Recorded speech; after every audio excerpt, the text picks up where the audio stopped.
kailangan do your part. Kung wala kang pinag-aralan, hindi ka man nakatungtong ng college, or gawin mo yung part mo, huwag kang magmukmok, huwag kang mag-self-pity na ito lang ako, ganito lang ako. Hanapin mo yung best mo kung saan ka aangat, kung saan ka aangat, kung saan ka aangat.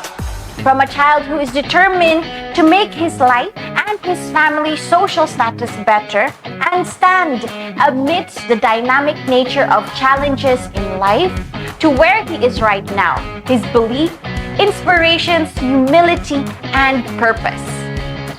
Among the potential industries that our country can probably further explore is the clothing industry. Not only are our designs creative, but they are as well reflective of our distinct character as a people, expressive, spirited, and vibrant.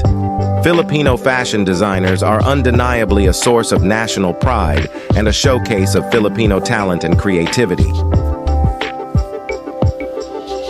Siyempre, yung craft mo, dapat ingatan mo rin. Hindi naman maganda yung, oh, kaibigan ko yan, magpatay ka dyan. Pero, kailangan yung trabaho mo, ayusin mo. Hindi yung gagawa ka lang for the sake of money. Kailangan merong love, may passion. Kasi kung wala yon, wala talagang mangyayari sa talent mo. Kahit sa ang field, kung walang love, walang passion, ang ending noon is babaksak ang negosyo. Determination acts as a powerful driving force during hardships. Confidence and self-belief plays a pivotal role in overcoming skepticism and doubt.